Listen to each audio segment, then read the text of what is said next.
Good morning, children. Today, let us begin chapter 2 Sets. Today, we shall learn the definition of sets, how to represent a set, representation of a set, then various types of sets, okay, types of sets, then some laws of algebra of sets, then various notations used in sets, okay.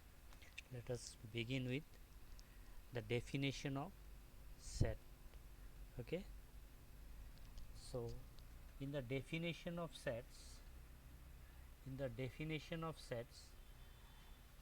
how we define set? A set is a well defined collection of distinct objects, okay. Set is a well defined collection of distinct objects. The objects that you are collecting, that you are taking, should be well defined. For example, set of alphabets, of set of English alphabets, set of vowels of English alphabets. If I take the set of vowels of English alphabets, we all know what are the vowels: A, E, I, O, U. Everyone knows. It is well defined.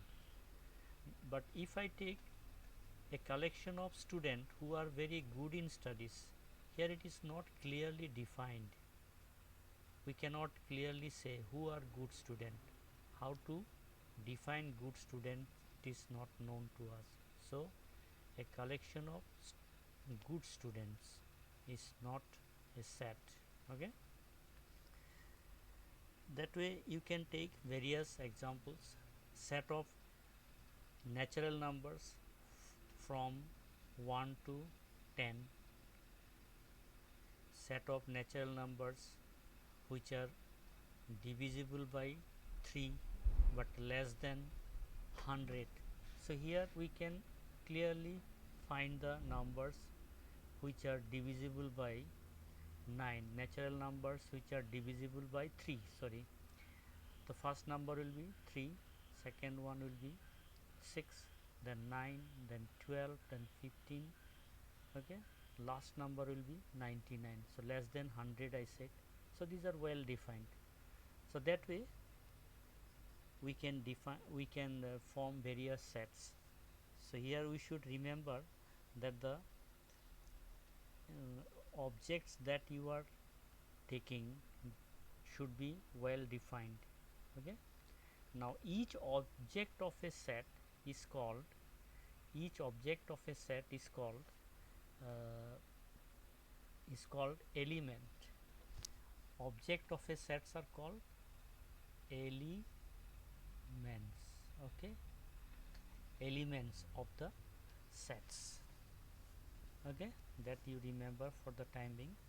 Now how we represent sets?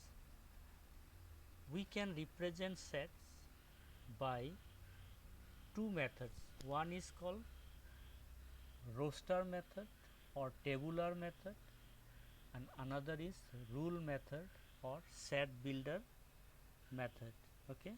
So there are two method of representation of set. One is roster or tabular method and the other is rule method or set builder method. So let us see what is roster method. First one I am taking roster method, ROSTER, roster method. Roster method. In roster method or tabular method, in this method if I take a set of vowels, if I say set of vowels, if I denote the set of vowels by capital letter V, then vowels are what? A, E, I, O, U. So here A, E, I, O, U are called elements of the sets. So we put comma between the consecutive elements. Okay, we put commas, and the all the elements are written within second bracket. Okay, so this one V is a set of vowels of English alphabets. When we represent a set this way, writing all the elements of the set within a brackets and representing the set by a alphabet, then it is called roster method or set builder method of representation. One thing you should remember, here V you should not take a small letter, it should be capital letter, always capital letter notation. Then representation of the set, capital letter, capital alphabets should be taken to represent a set. Next, second method is what? Rule method. Rule method or rule method or set builder method, or it is also called set builder method. B U I L D E R D E R set builder method. Okay, so in this set builder method, this set our in roster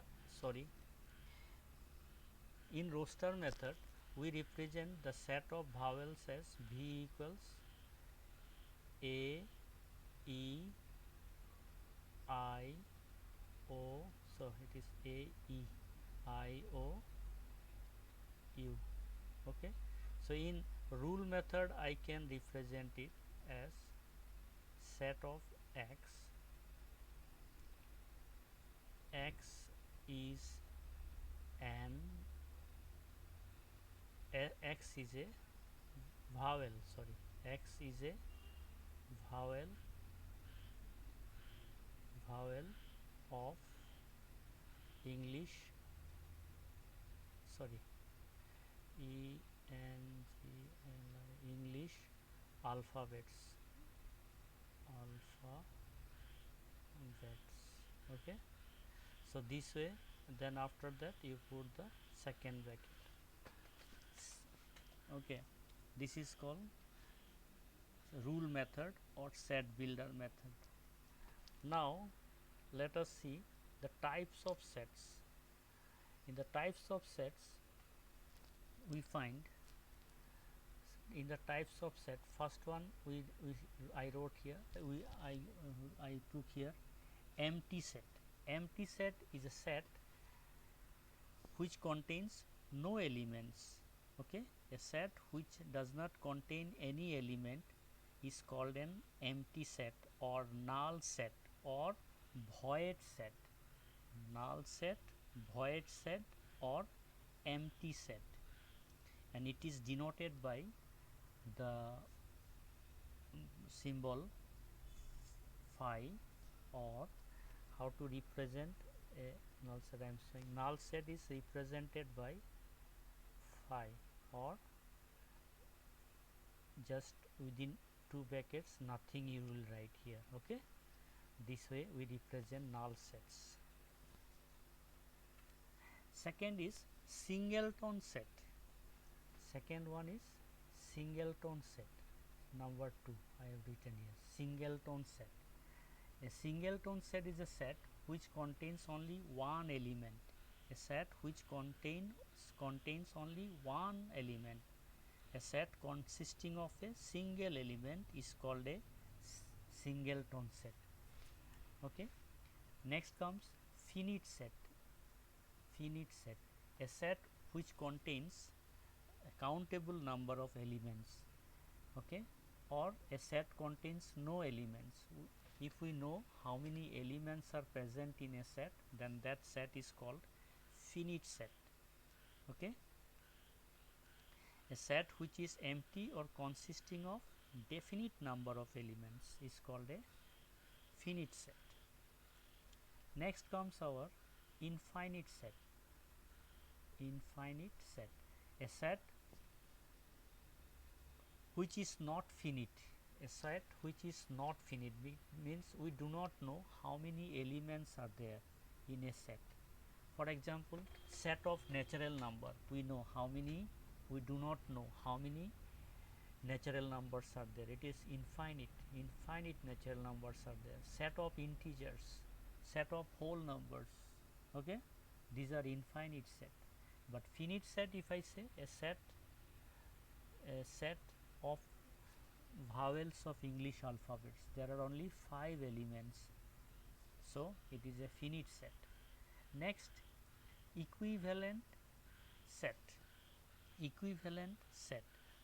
Two finite sets are said to be equivalent if their cardinal numbers are same. Cardinal numbers means number of elements present in a set. Okay. If I take two sets, say set A and set B. Okay. If set A contains there contains only 3 elements, here also 3 elements are there. Okay. So then cardinal number of set A is equal to cardinal number of set B. So they are called equivalent sets. Okay, equivalent sets. Next comes equivalent set is over. Now we have equal sets. Next is equal sets. Two sets are said to be equal if they have exactly the same elements. Two sets which have the same elements. So if I take set A and set B, if I take set A contains elements A, B, C, and set B contains the elements B, A, C. See here, both the sets A and set B has got the same elements A, B, C, but the only order is different. Okay, so they are equal sets. Okay, they are equal sets. Next comes subsets. So what are subsets? If every element of a set A is an element of set B, then A is called a subset of B. If every element of set A is an element of set B.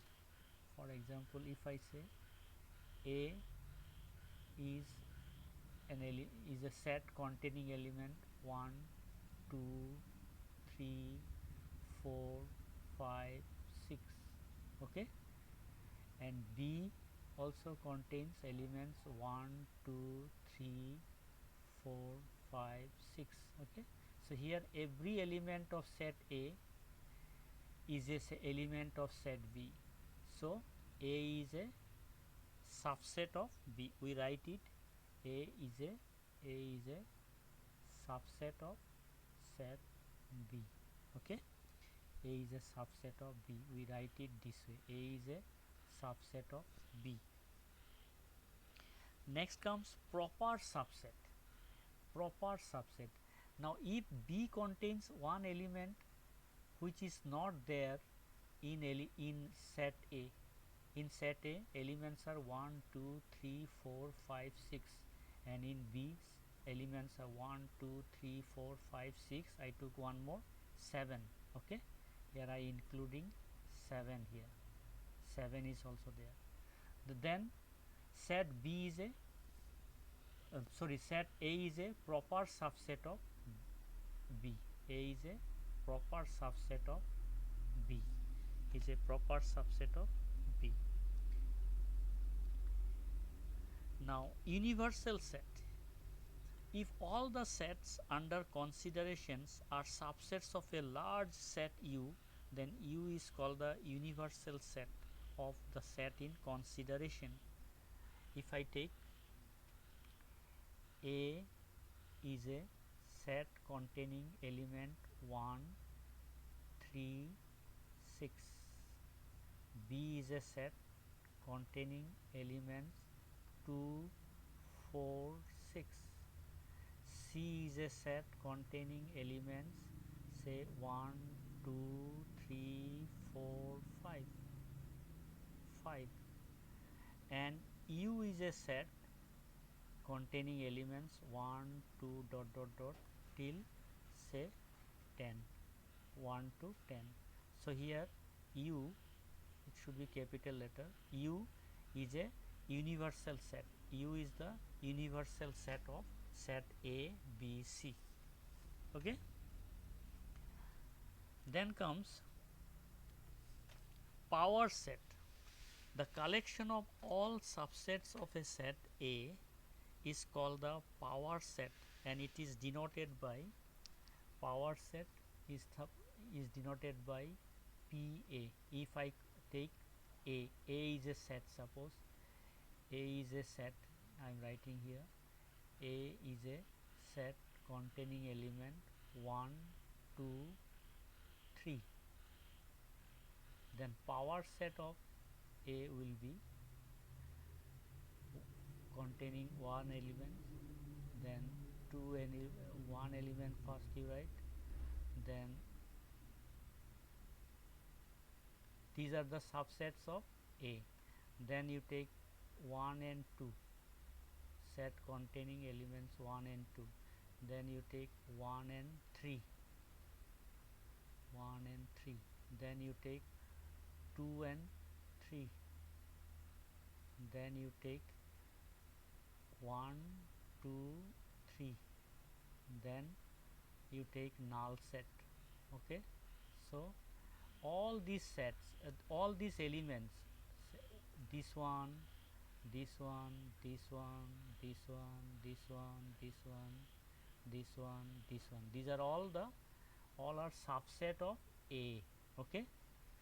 So a set here PA is a set containing all the subsets of set A and is called power set of set A, and we denote it by PA. So if set A cardinal number of set A equals n, then power set A will have how many elements? It will have 2 to the power n elements. Okay, 2 to the power n elements. See here it was 3, there was 3 elements, so our number of elements in the power set will be 2 cube. 2 cube is 8. So here you count 1, 2, 3, 4, 5, 6, 7, 8. Okay, 8 elements are there. So these are the definitions of sets I discussed here. In my next video I shall discuss about Venn diagram, union of sets, intersection of sets, disjoint sets, difference of sets and others. Thank you. Hope you understood. You go through the lesson properly, and I shall discuss rest of the thing in